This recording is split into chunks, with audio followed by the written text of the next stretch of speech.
Assalamualaikum warahmatullahi wabarakatuh. Perkenalkan, kami dari Angkatan 57 Kelompok 2. Berikut merupakan cuplikan hasil wawancara bersama 3 narasumber yang berbeda. Kali ini saya bersama dengan Bapak Rudianto Faisal Anwar, Bapak selaku auditor di Inspektorat Daerah Kabupaten Subang, betul? Bapak siapa, Pak? Bapak Un Koswara, Ketua RW 04 Desa Sukagali, Kecamatan Sukaluar, Kabupaten Cianjur. Ya, Assalamualaikum warahmatullahi wabarakatuh. Terima kasih banyak atas waktunya pada kesempatan ini bisa berwawancara perwakilan dari Koordinator PKH Kecamatan Pleret.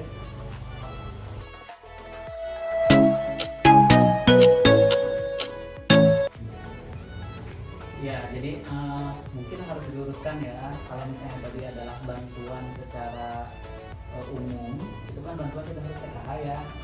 Kebetulan saya bagian dari PKH, pendamping PKH. Jadi kan ada PKH, terus kemudian juga ada BPNT, BSB dan lain sebagainya.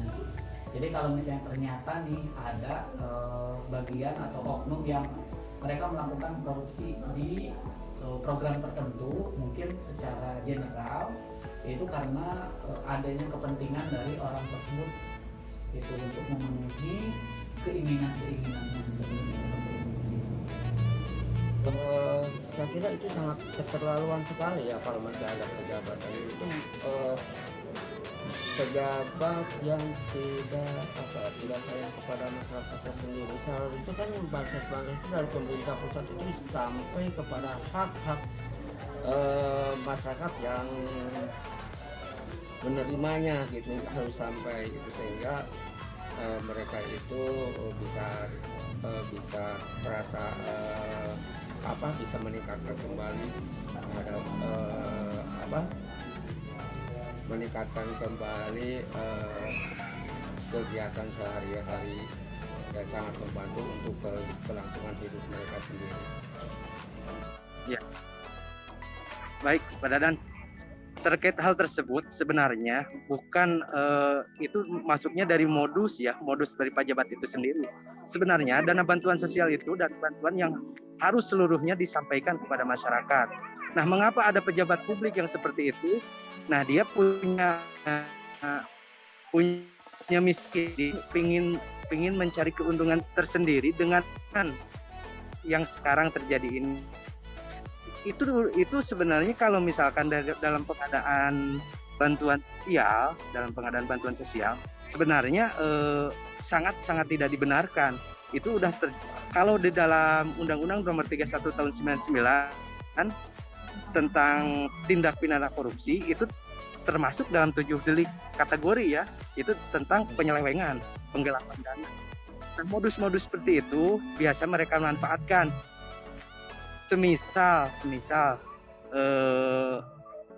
markup harga dan lain sebagainya lah, pejabat seperti itu. Tapi gak semua seperti itu, tapi ada yang memanfaatkan. Sebenarnya balik lagi kepada pribadi pejabat itu sendiri, bukan itu, tapi balik kepada pejabat sendiri itu pada. Oke. Baik, mungkin bisa dibilang ini oknum Pak ya, oknum pejabat yang memang memiliki pemikiran ya bisa dibilang rakus lah seperti itu Pak ya, atau juga memang ingin menguasai, mungkin ingin berlebih sehingga akhirnya seperti itu gitu kan. Baik Bapak.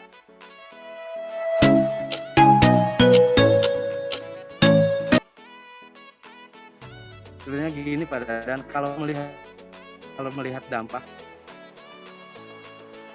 di posisi sedang kena musibah seperti itu dampaknya. Semisal di dalam masa pandemi ini perekonomian menjadi lesu, lumpuh, pekerjaan tidak ada, banyak karyawan di PHK-kan dan jadi pengangguran.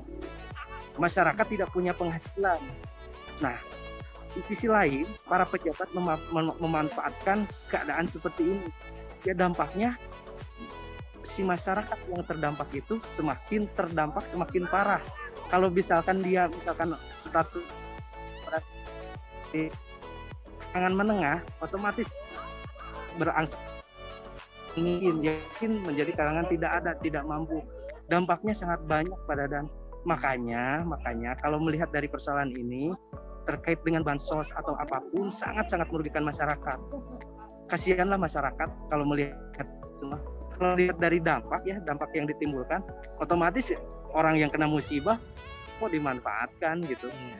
Jadi kalau istilah ada itu ya, borok dirorojok lah seperti itu Pak Dadan. Orang yang kena musibah dimanfaatkan gitu. Dampaknya seperti itu Pak Dadan. Iya. Ini saat bahaya titik-titik juga saya bilang untuk koruptor terhadap dana bantuan sosial harus dihukum mati seperti itu. Ya. Itu Berarti sampai memang sangat berdampak sekali Bapak ya. Jadi memang sangat keji sekali.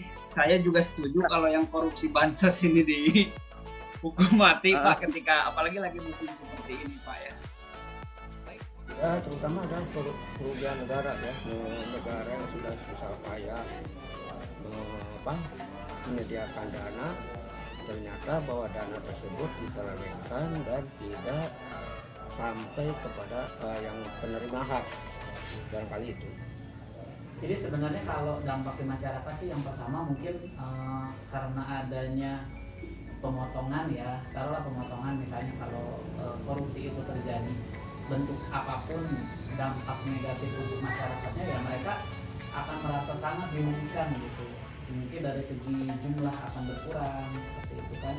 Terus kemudian juga apa yang menjadi harapan pemerintah untuk disampaikan ke masyarakat tidak terpenuhi dengan baik seperti itu. Nah, dan dampak lainnya mungkin untuk para pekerja sosial dalam hal ini mungkin pendampingnya, PKSK dan lain sebagainya, mereka akan merasa nama baiknya juga tercoreng oleh oknum tersebut gitu. Sebenarnya ya Pak Dadan, sebenarnya upaya-upaya yang dilakukan pemerintah itu sudah banyak Pak Dadan. Misal contoh dari Komisi Pemberantasan Korupsi, dia meluncurkan aplikasi Jaga namanya. Aplikasi Jaga ID ya. Jaga ID. Jaga ID itu aplikasi untuk memberikan informasi-informasi serta pencegahan terhadap korupsi.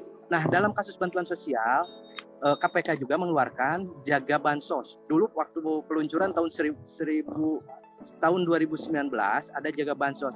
Kebetulan saya admin di kabupaten itu. Jadi terkait hal bansos ini, masyarakat difasilitasi oleh KPK untuk masuk ke aplikasi bansos itu. Dia di sana masyarakat bisa menyampaikan apa-apa yang terjadi penyelewengan di masyarakat, terutama di desa-desa atau kabupaten terkait dana bansos. Nah, untuk data terkait itu dirahasiakan dengan syarat itu menyampaikan nomor NIK dari pelapor itu sendiri. Nah, setiap laporan yang mereka sampaikan kita koordinir dan kita lakukan cek dan recheck dan melakukan uji petik dan memberikan rekomendasi atau penyampaian data-data terkait permasalahan tersebut dan bagaimana solusinya.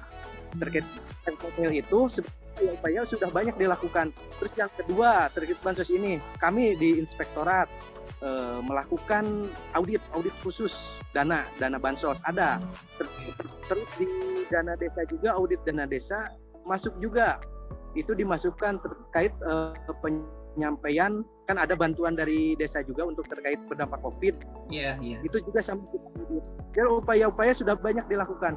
Yang paling itu dari pemerintah pusat juga udah menyampaikan, udah meng-warning lah pada pejabat-pejabat negara bahwa hukuman terkait pejabat yang koruptor itu sangat berat. Makanya upaya-upaya pemerintah sudah banyak yang dilakukan.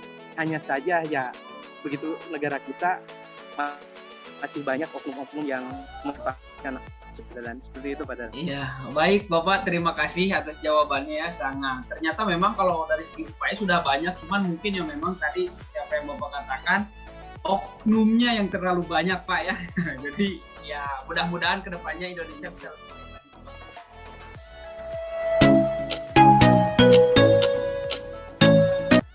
Oke, jadi sebenarnya sih hal yang harus dilakukan ya, misalnya ini terjadi hal penyelewengan seperti itu ya, atau korupsi yang terjadi. Mungkin yang pertama KPM atau keluarga penerima manfaat tadi itu bisa melakukan pelaporan secara berjenjang. Jadi misalnya nih kalau ada di tahapan mana, di level mana kan kita nggak tahu ya, yang melakukan apa namanya dari korupsi itu di bagian mana kita nggak tahu. Apakah di pendampingnya, apakah misalnya di koordinator di bawah, misalnya ketua kelompoknya, ataukah di bagian mananya gitu. Jadi kalau misalnya hal itu terjadi, ya mungkin lebih baik itu dilakukan pelaporan secara berjenjang terlebih dahulu, karena bisa jadi itu hanya fitnah misalnya ya, atau misalkan ternyata itu benar-benar terjadi, ya mungkin jalan terbaiknya ya harus dilakukan proses pelaporan dari KPN yang merasa dirugikan tersebut kepada pihak yang berwajib, atau mungkin kalau hal ini bisa ke sekretariat terdekat Pak. Misalnya kalau di kita nih ada sekretariat PKH nih kecamatan, atau misalnya ke kabupaten, atau juga ada nih yang langsung pengaduan dari pusat gitu. Mangga silahkan itu dilakukan. Tapi mungkin yang paling enak sih, yang paling apa namanya nyaman supaya bisa langsung diproses gitu ya, itu lakukan pelaporan secara berjenjang supaya permasalahan yang terjadi pun bisa diperbaiki secara cepat dan tuntas. Barangkali pencerahan dari penyelenggara pemerintah di tingkat atasnya harus lebih ditingkatkan kembali, karena bahwa uang ini adalah uang titipan dari pemerintah pusat untuk bergerak kepada masyarakat kecil, kepada penerima hak. Dan barangkali kalau memang ada oknum penyelenggara yang melakukan begitu, ya harus dihukum lah, hukum dengan tegas ya.